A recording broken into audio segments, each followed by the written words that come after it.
இன்னைக்கு ஒரு வெளுத்துடலாம் வாங்க. காலையிலே சுட சுட வடையை வாங்கிட்டு எங்க ஃபேமிலி ஃப்ரெண்ட் வீட்டுக்கு போயாச்சுங்க. அங்க போனதுக்கு அப்புறம் தான் தெரியுது அண்ணி மட்டும் தான் எழுந்திரிச்சிருக்காங்க, மற்ற எல்லாரும் தூங்கிட்டு இருக்காங்கன்னு.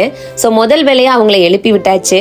அண்ட் அண்ணி எங்களுக்காக காஃபி போட்டு கொடுத்தாங்களா, சூப்பரா வடை சமோசாவோட காஃபியை குடிச்சிட்டு வந்த வேலையை பார்க்கலான்னு கிளம்பியாச்சுங்க. போற வழியெல்லாம் அவ்வளோ பசுமையா 2 சைடும் வாழைத்தோப்பு வச்சு சூப்பரா இருந்ததுங்க. அண்ட் இங்க பாருங்களேன் எவ்வளோ அழகா தண்ணி வந்துட்டு இருக்குன்னு. இந்த தண்ணியில தான் இன்னைக்கு நம்ம துணி துவைக்க போறோம். இதை பார்க்கும் பொழுது சின்ன வயசுல எங்க அம்மா வந்து இந்த ஏரி குளத்துல எல்லாம் துணி துவைச்சிட்டு இருப்பாங்க. பட் நாங்க பாத்தீங்கன்னா அந்த தண்ணியில செம்மையா ஆட்டம் போடுவோம். பட் இப்போ ரோல் ரிவர்ஸ் ஆகி நான் வந்து துவைச்சிக்கிட்டு இருக்கேன். எனக்கு ஹெல்ப் பண்றதுக்காக என் ஹஸ்பண்ட் வந்து துணியெல்லாம் அலசி கொடுத்துட்டு இருக்காங்க. நினைச்சு பார்க்கவே சிரிப்பா தாங்க இருக்கு. கடகட நானும் ட்ரெஸ் துவைக்க என் ஹஸ்பண்ட் எனக்கு அலசி கொடுத்துட்டாங்க. இந்த இடம் தூத்துக்குடியில தாங்க இருக்கு. எங்கன்னு தெரிஞ்சவங்க கண்டிப்பா கமெண்ட் செக்ஷன்ல ஷேர் பண்ணிக்கோங்க. அண்ட் இவ்வளவு அழகான ஒரு இடத்துல ரீல்ஸ் எடுக்காம எப்படி? ஸோ கிளம்பி அதே ஸ்பாட்டுக்கு வந்தாச்சு. நிறைய பேர் கேட்குறீங்க, இந்த பிரெக்னன்சி டைம்ல ஏன் டான்ஸ் பண்றீங்க, உங்களை நீங்களே ஏன் கஷ்டப்படுத்திக்கிறீங்க, லைக்ஸ்க்காக ஏன் அப்படி பண்றீங்கன்னு கேட்குறீங்க.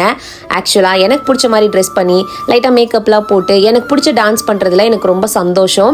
எனக்கு பிடிச்சி போய் நான் பண்றேங்க. ஸோ யாரும் என்னை திட்டிராதீங்க. அண்ட் அப்படியே ரீல்ஸ் எல்லாம் எடுத்து முடிச்சுட்டு வீட்டுக்கும் கிளம்பிட்டோம். போற வழியிலே லஞ்சும் வாங்கியாச்சுங்க.